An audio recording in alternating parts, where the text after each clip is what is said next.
to Scott Fox After 9. It is a new day. It is the day after the throne speech. But unfortunately, the throne speech is being grossly overshadowed by a whole bunch of other things that are going on. And I'm going to explain that in this episode of Scott Fox After 9. Hey, I hope you can stick around. We're going to go about 45 minutes today, get you caught up on everything you need to know. And I'm also going to introduce some hot takes today. So for that part of it, for this part of the pod, right now, I'm going to bring in the great Ana Almeida to talk about a couple of things. And then Anna's going to leave me to finish off as a solo Scott talking about the throne speech. But Anna, there's a number of things going on, and I feel like I need a woman's perspective on a few of them. Oh, I love to give my take.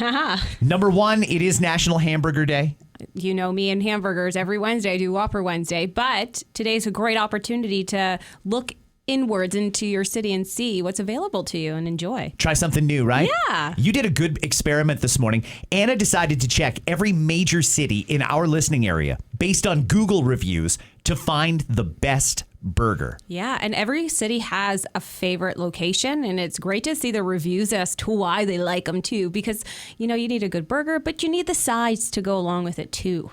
The perfect burger, they say, according to the numbers, is a beef burger, thick, not thin. Yeah. Sesame bun. Weird. Yeah. Okay. Toppings are cheese, lettuce. That's it. Tomato did not make the list. Neither did pickle. Or onions? That's wild to me. People seem to like a very basic burger when you break it all down and extrapolate the numbers. Another thing that people want on their burger is ketchup and mayo. That's it. Mustard did not make the list. As far as a side goes, fries, 4-1 over salad. But when it comes to fries, people would prefer them cut into wedges. I am one of those people. And if you're going to get a burger, why on earth would you get a salad? Just leave it at the door. I mean, enjoy, indulge, and have the burger and fries. That's the whole thing, why they go together. There's nothing wrong with chains. There's a big war, it seems, on chains from time to time. People like to take shots at companies like Walmart and Amazon. And don't deal with any of the chains. Don't deal with McDonald's or Burger King. They're a big American chain. I'd like to point out that those big American chains employ a lot of Canadian people. People forget that. So no reason to exclude the chains if you want to have a burger today. But I'm going to recommend, if you can, your local pub, your local burger joint, something mom and popish that's not part of a chain. It goes so much further when you spend your dollars there, because a lot of these businesses really need the help, Anna. Oh my gosh, absolutely. And it's a nice excuse to get out if you're looking for, hey girl, do you want to go for a burger? Yeah, today's this day and we're going to help support somebody. Or if you know somebody like Scott who loves to grill, call them up and say, hey, I'm going to come over for dinner and you're going to make burgers.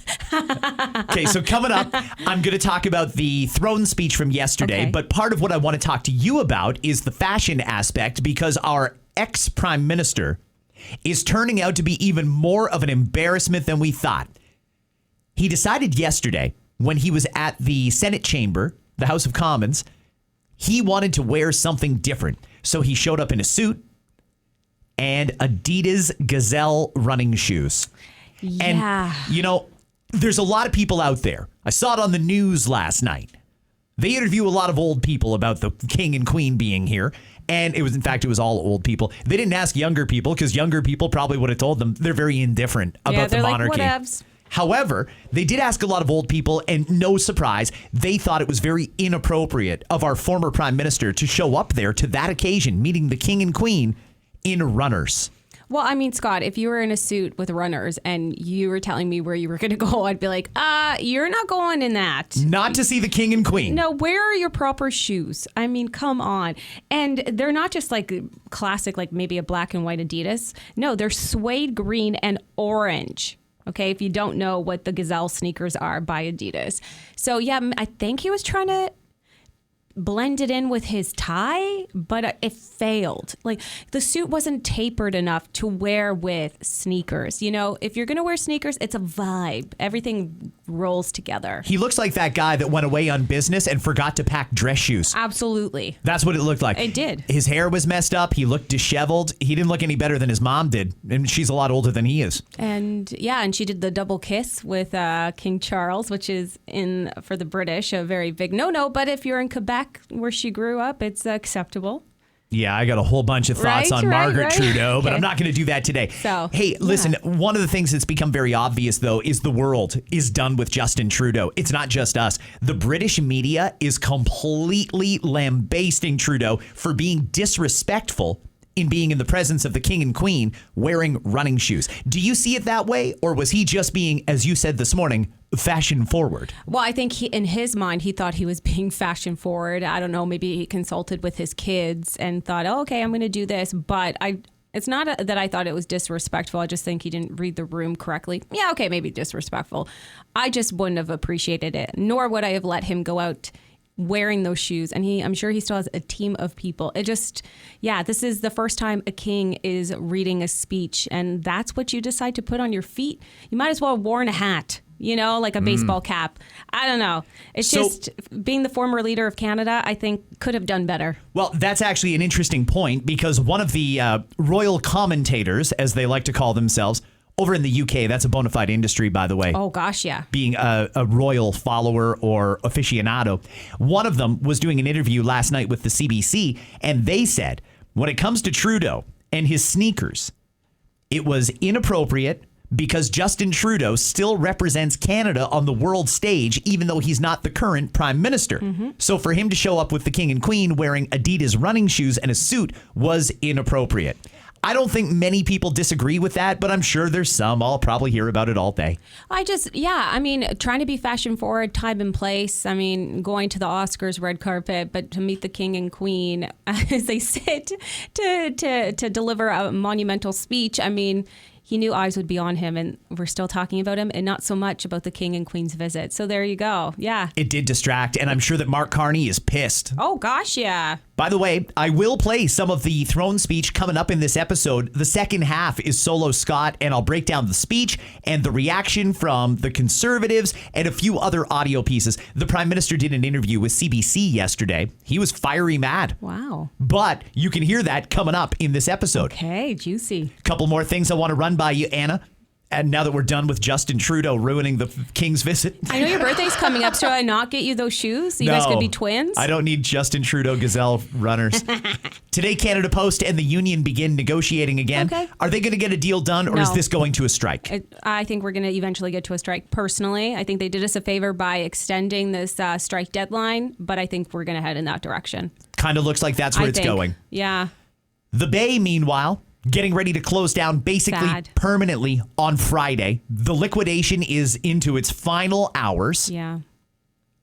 The employees are not going to get severance. That pisses me off. It pisses me off, Anna. Honestly. If you take on that responsibility of hiring somebody to work at your business, you need to fulfill your obligations as a business owner and as an employer. And the fact that they are liquidating just so that the shareholders can get back some of their investment, but the employees are going to get let go with no severance at all and very bleak prospects of finding a new job in this economy. I think F the Bay. Yeah, it's disgusting, and it shows how disposable they think people are. But work them to the bone until they get every last dollar back, from their liquidation sales. But once the doors are closed, you're on your own. See ya. Thanks for having you. Never see you again. That makes me so pissed. I am so disgusted that I've spent money at the Bay over the years, and now this damn liquidation sale. Yep. You know what? If they're not going to pay out their employees anyway, and we know that security isn't doing anything, I won't be all that upset if people want to go in and loot what's left at the Bay. Yep. Just walk in, grab handfuls of whatever you can carry, and walk right back out again. I'm not going to do it, but I'm not going to be all that upset if people do. And I feel like the employees are just going to look the other way because, hey, not my problem. You don't care about me. I don't care about this. And it's a terrible way to be. But when you treat people terribly, that's what's going to happen. By the way, we did learn a little bit more about the Bay bankruptcy filing. It's a 590-page court filing. Wow.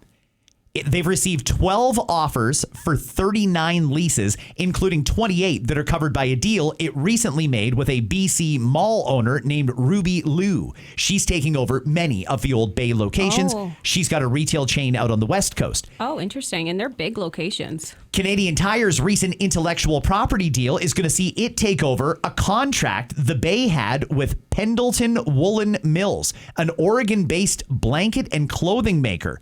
The filing says Hudson's Bay has cataloged its art and artifacts, and stakeholders can begin viewing the virtual database. Indigenous communities and some governments feared the pieces going up for auction could include sacred or cultural items. Oh, that's too bad. Yeah, I know. And we've been seeing that, circulating online, some of the old artifacts that have been around forever, courtesy of the Bay. I hope that they stay within the right hands. I hope so, too. Hey, Canadian Tires, I'm fine with them taking over the Bay. It almost sort of puts it back as a Canadian company, not an American company founded in Canada. But it makes it so much easier to go shopping. It's all under one roof. You know what I mean? And I think even if you go with your partner, husband, wife, whomever, it's a little easier to do those shopping trips together. Yesterday, Donald Trump put out a tweet shortly after the King gave his speech, which apparently was supposed to assert Canada's sovereignty. I didn't get anything like that from the King's speech. In fact, I would have been just fine with a traditional throne speech. Mm-hmm. I get that the Prime Minister wanted to press reset. He wanted to signal that he is not Justin Trudeau, and this was a clean break. He didn't have Justin Trudeau's appointed Governor General reading his throne speech. Yep. He brought in the King to do it. Okay, fine. He can do that if he wants. I didn't think it was a great look, and I didn't appreciate the King doing a land acknowledgement. In the ultimate irony, the King doing a land acknowledgement. I mean, considering. What are we talking about here now? Yeah. That's crazy. But overall, were you happy with the royal visit? 24 hours is all they could spare for Canada. All they could spare for Canada, no. I thought it was a big waste of money and time. But, I'm probably one of those people who, I like the Commonwealth, cool, whatever. I just think money could have been used in other places, to be honest. Okay. Money's tight. Money's tight. So to send our jet, then to stop activities so that they could make their visit and go in a carriage. And it was a lot to do for a lot that got nothing done. Well, I'm not going to say that it was a waste of money, because I do still enjoy our ties to the monarchy and to the Commonwealth for sure. But I got to be honest with you, Anna, seeing the way all this went down, it really does seem like the Royals and the Commonwealth don't care about us. Yeah. And to be honest, maybe I would have felt differently. I have more of an attachment to Prince William and Kate. If they brought William and Kate in to do the same thing, it would have been very different. I agree. So to me, I have a different connection. They're more my generation. Again, I don't feel like they cared all that much. They didn't spend much time here. How often do you get to come to Canada? Why would you only come for 24, 48 hours? That's the there's thing. a lot more to see and do, especially if you're in Ottawa as well. To me, it's just... Yeah, it was like, oh, I guess I have to go and do this. Ha, ha, ha. He's been king since 2022. This was his first time coming to Canada as king, and he stayed for exactly 24 hours and dipped. I don't know if that's really the king supporting his country. He is the king of Canada. He's all over our money. And I was wondering, is he going to strongly try and assert Canada's sovereignty? No. I get all these people saying, oh, he's not allowed to do that. Well, then why do we have him? Yeah. What is his actual job then? Yeah. It can't just be ceremonial. Otherwise, I'm going to say cancel the whole thing and save the money that we send to the monarchy. Exactly. Now, by the way, that is, again, not me crapping on the idea of the monarchy, just this particular set of monarchs that don't seem all that interested in us. I mean, when Canada was going through the tariff talk a few months ago, what did King Charles do? He didn't phone Donald Trump and say, hey, stop trying to cut my grass. This is my country. He invited Trump to a state dinner. I know. What are we doing here? Yeah. By the way, speaking of Donald Trump, he has sufficiently pissed off the entire nation again with that tweet he sent out yesterday saying that it is going to cost Canada $61 billion to get in on the Golden Dome defense shield. Now, that would protect us, but we don't exactly have an extra $61 billion laying around here, Anna. No. And many people are speculating it'll actually be much higher than that once it's all said and done. Always. Now, Trump said it'll be zero if Canada wants to become the cherished 51st state. And he also said Canada is considering the offer. Who is considering this offer? Well, that's what I'm wondering. Who did he talk to? Yeah, Who said, oh, we'll consider that? Because again, Prime Minister Carney said, no, we've said it time and time again. Canada is not up for sale. We're not changing. We're not becoming a state. Nothing. So who is he talking to? Like, are the voices in his head, telling him to say these things out loud? Whatever little goblin tells him to say the things that come out of his mouth. Honestly, though, I mean, this man is just on another level. There's a couple theories about this, though. Some people are speculating he never gave up on the 51st state thing. He just wanted Carney to get elected. There's some people speculating that it was actually Carney and his team in Ottawa that wanted Trump to bring up the 51st state again. Otherwise, all of this was irrelevant. Bringing in the king to assert our sovereignty and things like that. That's a good little plot twist. I like that. Could you see that? I could 110% see that. Yeah, for sure. It's pretty shady if that's how it happened. But in politics, they seem to think everything is fair game. And if Carney or one of his aides phoned the White House and said, we're coming in here to put up a big stand against the 51st state. If you could bring it up in some way today, that would actually be very helpful for us to get our message out there. Because right now, Canadians don't feel like there's an emergency. No. And if I'm looking for the truth, I'm definitely not looking to politics to get that answer in any way. But it's true.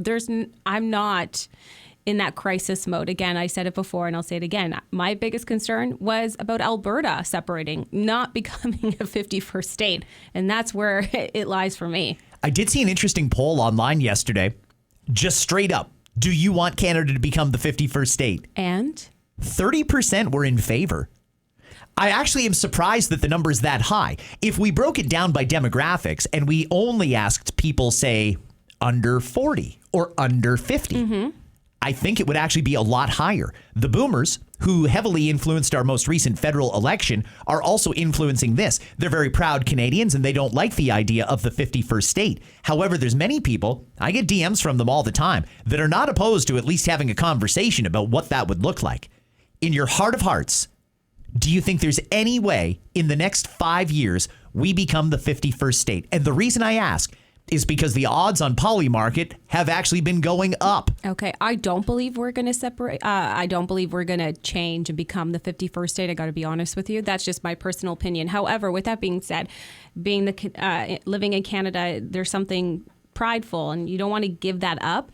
But when I do look at house sales in the U.S. and what you could get for $300,000 or $400,000, or like in some locations are the size of mansions, and you can't even get that in a rural neighborhood anymore in Canada. That's where things start to look a little bit more appealing, like waterfront property for $500,000, or you can get a townhouse in Cambridge, Ontario, starting at $700,000. I mean, it's a wild, isn't it?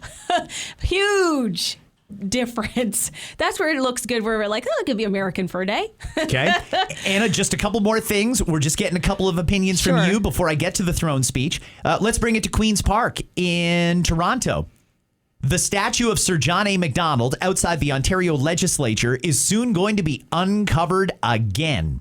The statue of Canada's first Prime Minister has been covered since 2020. It was one of the statues that were vandalized across the country during anti-racism protests.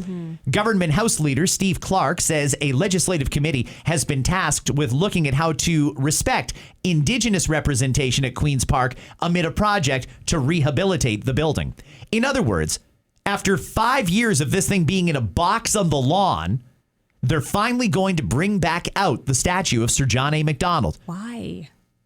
Do you not think they should? No. Really? Why? Just leave it. I mean, just for all the reasons they took it down. Now, what message are you trying to say by uncovering it now? I mean, just leave it alone. It's not hurting anybody. Just make space for something else. Okay, but the counter argument to that would be Sir John A. Macdonald is truly the fabric of Canada. He was our first prime minister, a key piece in our history. Now, many will accuse him of being a colonizer and things like that. I think we threw that argument completely out the window the minute we asked the king to come here yesterday and read a speech and get him to give a land acknowledgement. Yeah, that was definitely tone deaf. Right? Very tone deaf. But who thought that was a good idea?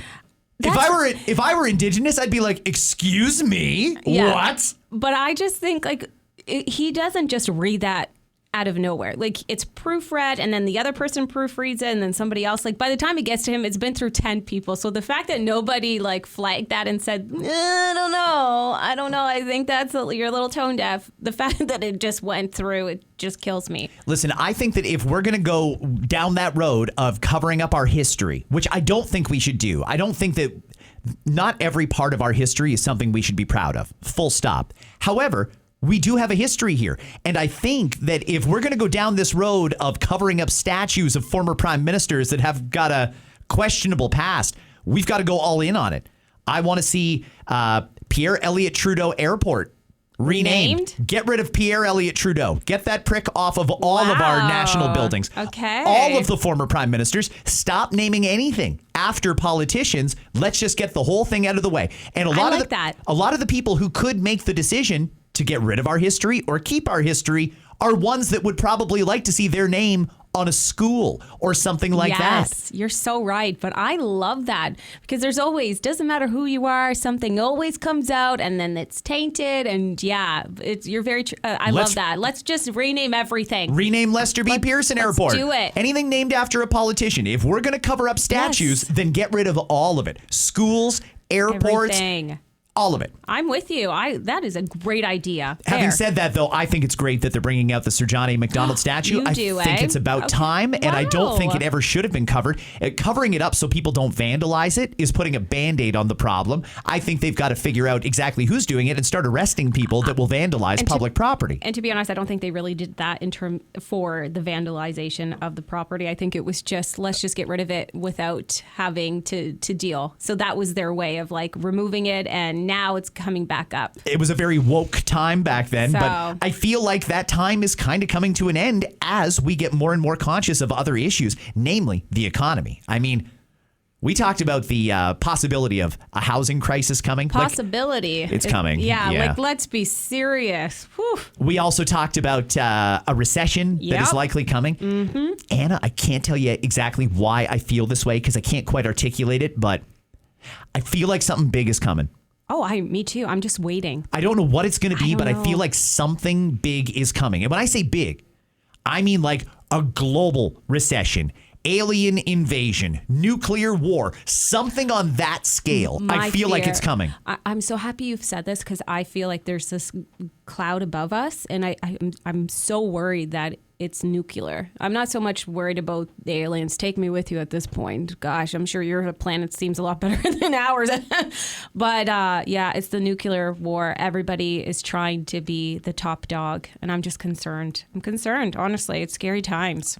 I think people can feel it. If you can't. There's something in the air. Like there's just some pressure around us right now that we can't keep going the way we're going, and I feel like something's going to give. And don't you find even if you're out with people, you're like, they're a little different than what I remember. Mm-hmm. There's just, again, something in the air, and you're just like, wow, I can't put my finger on it, but you're different, and you're not alone. There's a lot of that happening around us. One more for you, Anna, and then I will get to a breakdown of yesterday's throne speech and get everybody caught up.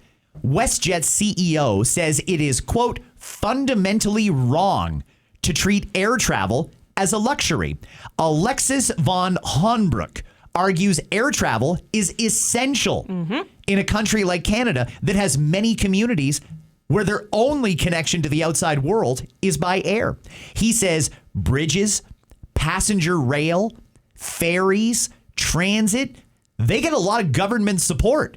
But when it comes to air travel, which we actually need to connect our country, that's where government slaps on all the fees. So basically what WestJet is advocating for is as the federal government goes through the process of removing interprovincial trade barriers and so on and so forth to try and make the country a little smaller, one economy instead of 13, that sort of stuff. We also need to get people into other parts of Canada, and it starts with more affordable air travel. So this WestJet CEO is challenging the federal government to roll back some of their fees.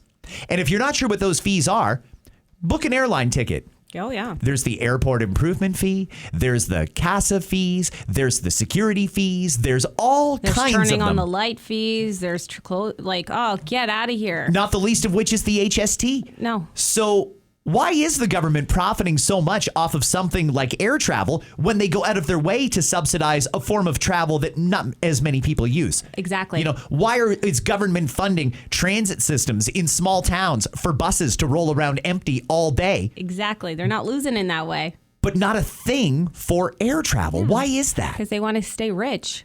That's the problem here. I mean, I'd love to see parts of Canada. I can't afford to go out to Vancouver Island and take in the sights there because it's too expensive to get there. And we're in Canada. It should not be that expensive. Living out in the East Coast, I remember once paying $1,100 or $1,200 for a 2-hour flight. Halifax to Toronto. Halifax to Toronto. And sometimes you can get that flight for $99. I know. It's wild. I think all the airlines need to get together and approach the government and say, this is what needs to happen. And we're all like siding with each other. Like, go as a team. One person trying to control this is not really going to work. But if everybody comes in, they have to listen in some sort of capacity.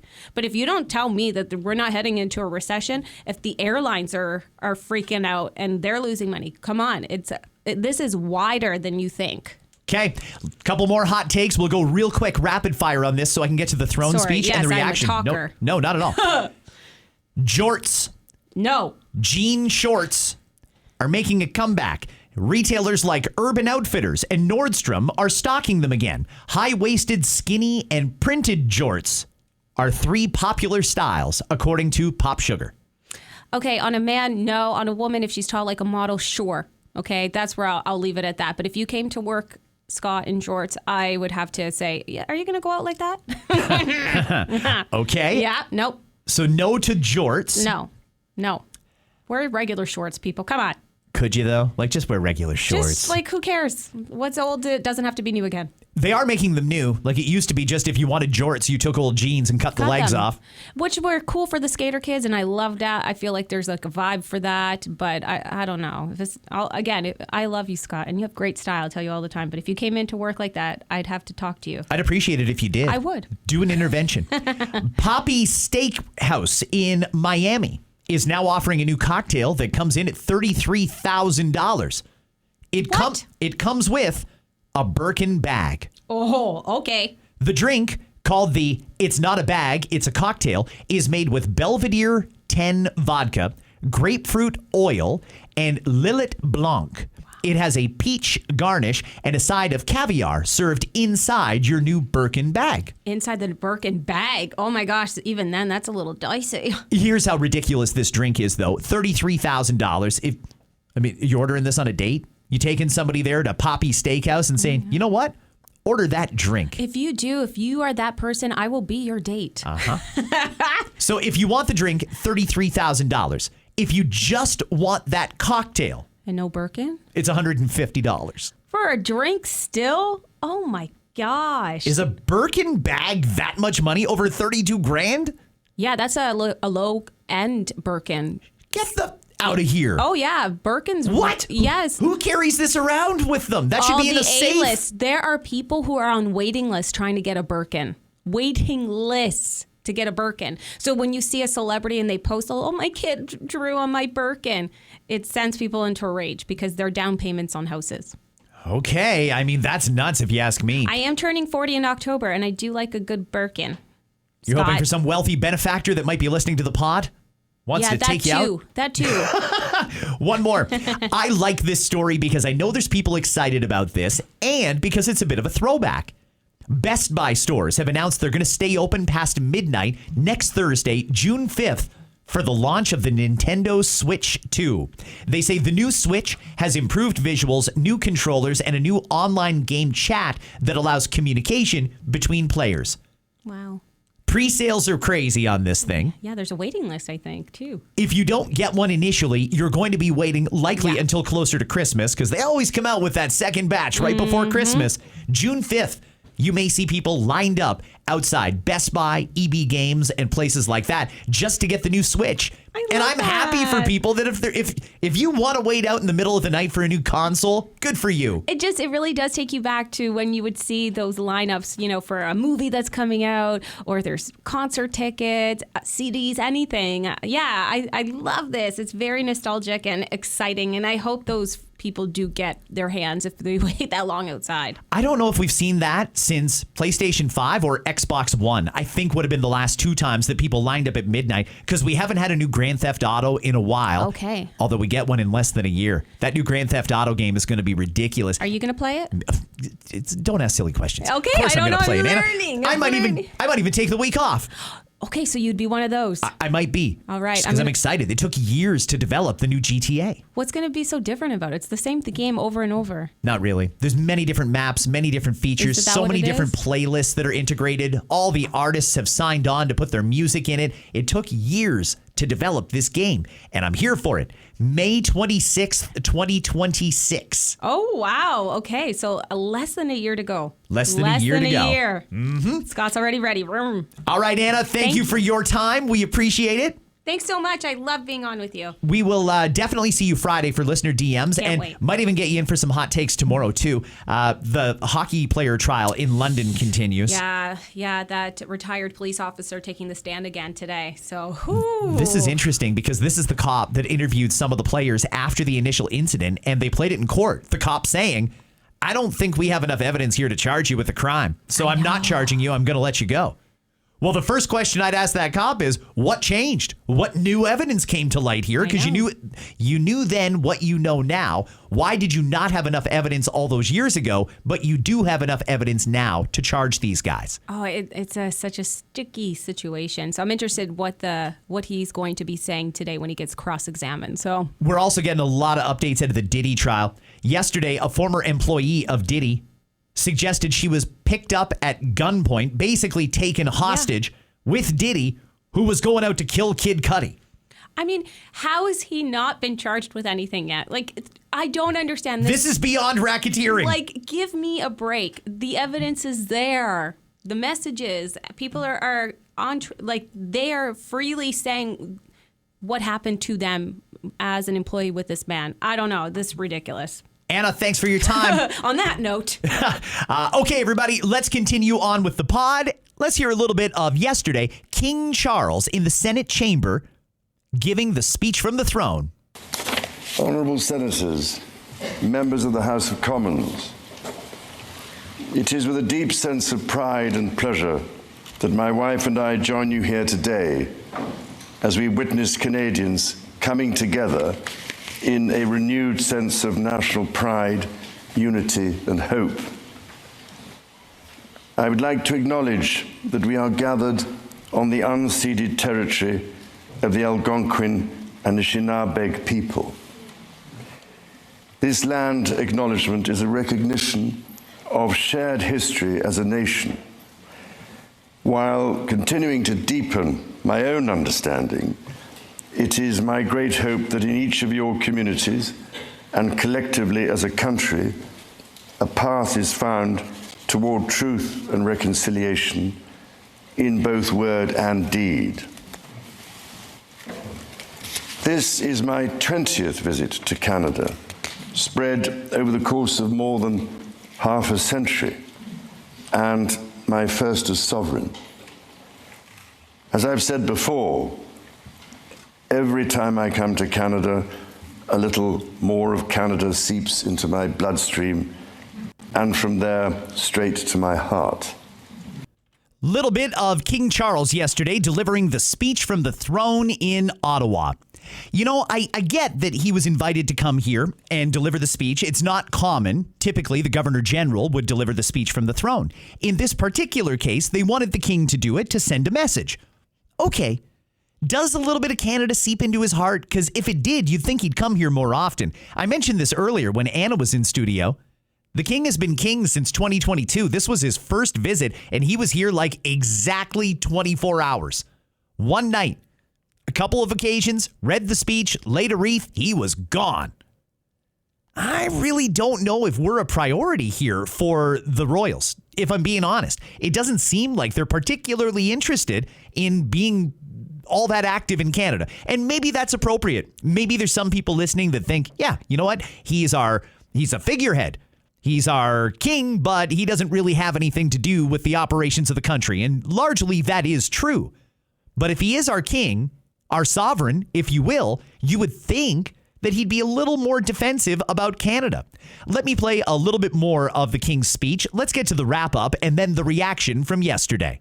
Better jobs and higher incomes for Canadians, capping the public service. The scale of the government's initiative will match the challenges of our times and the ambitions of Canadians. Honourable Senators, members of the House of Commons, when my dear late mother addressed your predecessors 7 decades ago, she said that in that age and against the backdrop of international affairs, no nation could live unto itself.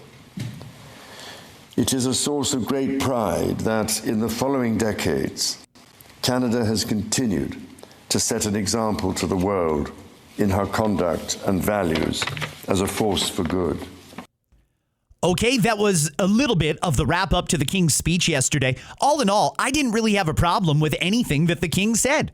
I thought it was a good speech. I thought it was different coming from the King as opposed to coming from the Governor General. I didn't have any issues with it. Now, the government is going to prioritize a few things. They are going to introduce legislation to try and get rid of the interprovincial trade barriers, but they're not necessarily saying that they're going to have it done by Canada Day like was originally announced the plan. Apparently, we're going to start building housing very soon, and they're going to deliver on a middle-class tax cut. That's basically all that's going to get done in this very short session of Parliament before they rise for their summer break. Now, this speech is being received differently by different people, which is totally fine. We are all different. Let's hear a little bit of reaction from the opposition. Here is Conservative leader Pierre Poilievre. Thank you very much, everyone. And before I begin, let me thank my Deputy Leader, Melissa Lanceman. We join today in thanking His Majesty for coming to Canada and delivering the throne speech, reinforcing our ancient British liberties, a parliamentary system that goes back 800 years, a system that has served Canada well and has been the foundation of what I love to call the Canadian promise, that anyone who works hard gets a great life in a nice, affordable house on a safe street. That's the promise that we as Conservatives ran to restore, and it's why we were able to get 2 million more votes and 24 more seats. We inspired a lot of people that we would fight for that Canadian promise and bring forward that hope. And we were looking for that promise and that hope in this speech today. We did see a lot of the right slogans and political talking points, but no clear plans to get it done. One slogan dealt with controlling government spending, but there were no specific savings to roll back the morbidly obese Liberal government's costs. We saw promises about getting things built, but no mention of oil and gas or pipelines. Pipelines are, of course, the thing we most need to build. Didn't get one mention. Nor did they mention getting rid of the anti-energy laws that have kept our resources in the ground. C-69, the no development law. C-48, the shipping ban. The energy cap, the electric vehicle mandate, all of these things were left out of the speech altogether. No specific plans to get anything done, even though, as the Prime Minister has said, we are in a crisis to break our dependence on the American economy. They mentioned crime, but refused to say that they would repeal the Liberal catch and release bail law, C-75, or the house arrest law, laws that have allowed rampant chaos and crime to overtake our once tranquil streets. No mention of overcoming the opioid crisis and replacing tax-funded drugs and legalization with treatment and recovery. And I think that is part of the problem here. Pierre Poilievre reacting to the King's throne speech yesterday. Pierre Poilievre is quite right to point out that most Canadians have different priorities than what was on display in the throne speech. Now, that doesn't take anything away from the throne speech. It was still a very good speech, and it was ambitious, and it laid out kind of a roadmap for where Canada's going to go in this legislative session, but it didn't have any details. Some people are totally okay with that. Some people didn't expect details from a throne speech. Others saying, yeah, it should have been in there. And if these are government priorities, they should have been in the throne speech. You're welcome to feel however you want to feel about that. But that is the reaction from Conservative leader Pierre Poilievre. One more I want to play is from the interim Conservative leader, Andrew Scheer. He had to rise in the House of Commons after the speech yesterday, and he gave his feedback on what the King had to say. Well, thank you very much, Mr. Speaker. And as you know, it is the convention here that we aren't terribly critical of His Majesty's speech while he's still in the national capital.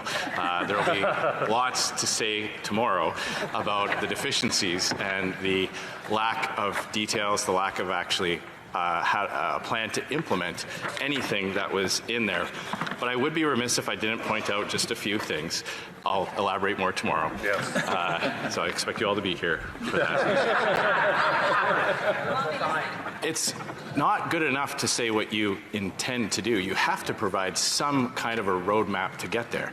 And remember, the Prime Minister has set the bar extremely high. He won't be able to get the benefit of the doubt that Justin Trudeau had when he first started in this place after his background. He has promised Canadians that he will resolve the challenges facing Canadians. And yet in that, you won't like what comes next. You won't like what comes next. And yet in these early days, we already see that he can't get results. So he's learning very quickly how to be a liberal politician. Promise a lot and deliver little. That is the track record of this government. And I'm sure a lot of people feel that that is fair criticism coming from interim Conservative leader Andrew Scheer. I'm going to leave that part of it there because I do want to share with you some audio from an interview that the Prime Minister did after the throne speech yesterday on the CBC. He was with David Cochrane, and I'm going to suggest that he was a little angry. He seemed a little hot during this interview. He was fairly confrontational considering he was dealing with a CBC journalist. Here is Prime Minister Mark Carney yesterday on the CBC political show. What are they called? Power and Politics. Full interview is on their YouTube. Here is a little excerpt from yesterday. How much progress do you think you've made since the Oval Office meeting with President Trump on resolving some of the issues around trade, in particular the sectoral tariffs? Well, I would term it this way, since we're at historic moments, epoch-making, to quote the speech from the throne. So to be slightly Churchillian, it was the end of the beginning. The Oval Office was the end of the beginning, reestablishing sovereign-to-sovereign dialogue, much more constructive engagement on some of the big issues on both security and economics.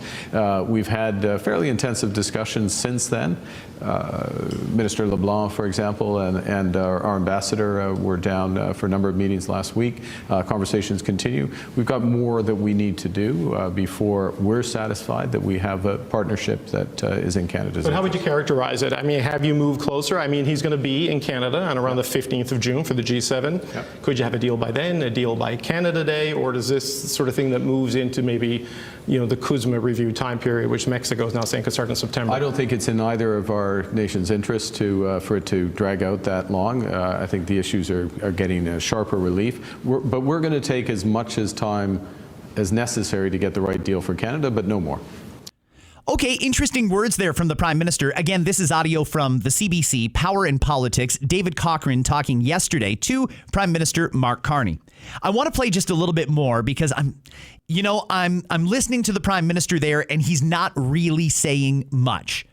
Really not saying much at all when it comes to negotiations with the Americans. How can he say that and claim that everything is going well in our negotiations with the Americans and say we're on the right track? And just the other day, we learned that apparently we've had some pretty extensive negotiations with them so far on this new Golden Dome missile defense system.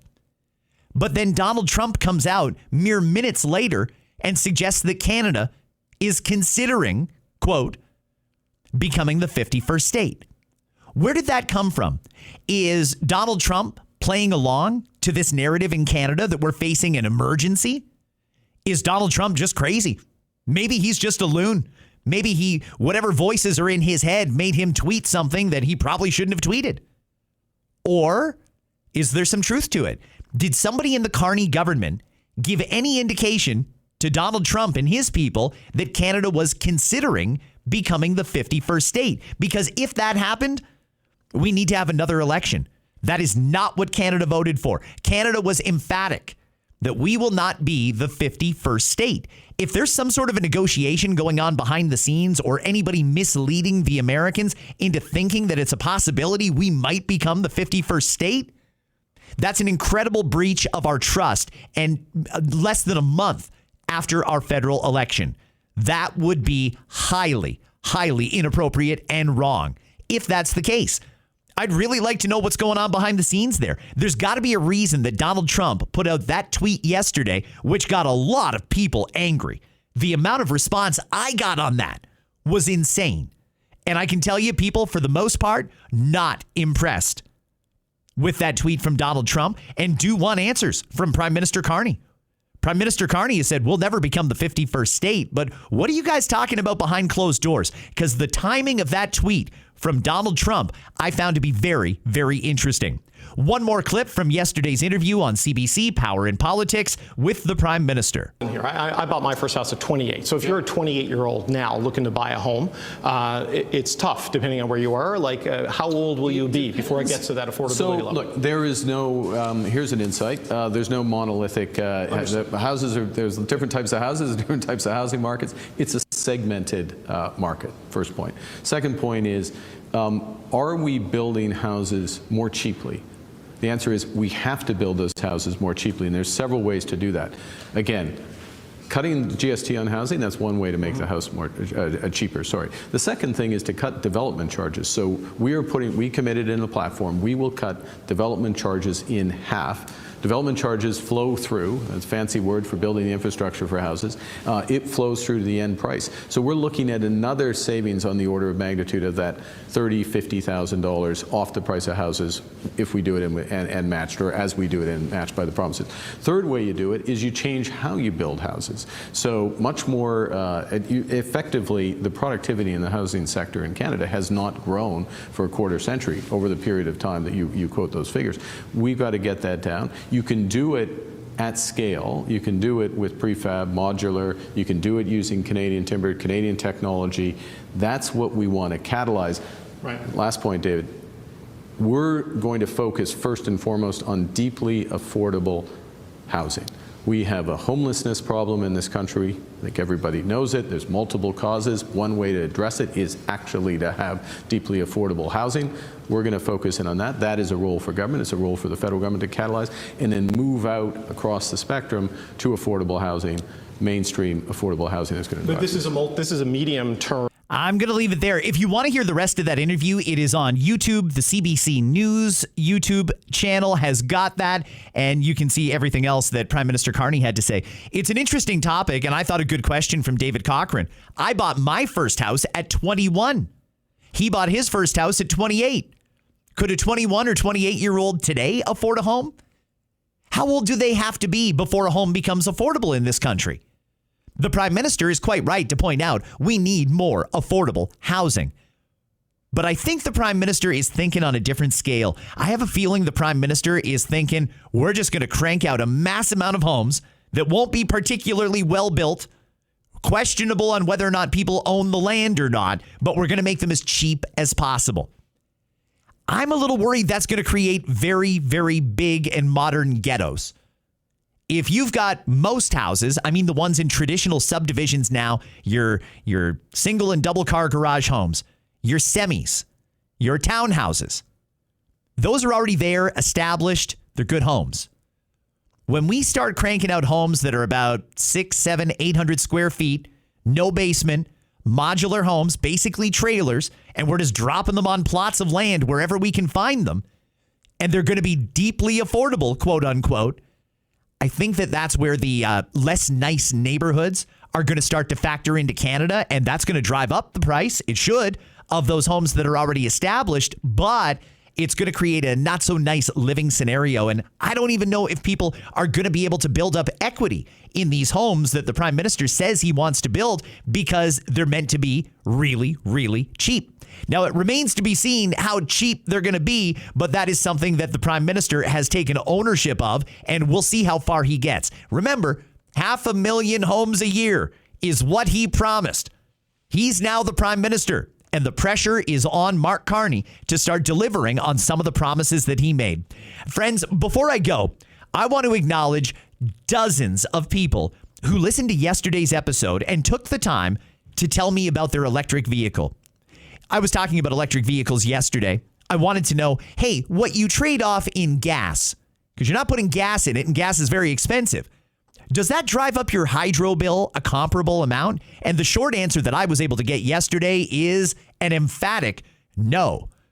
People are very, very happy with their EVs based on the messages that I saw yesterday. We'll talk more about that tomorrow and again on Friday in another edition of Scott Fox After 9. Have yourselves a great day, and I will catch you right back here tomorrow.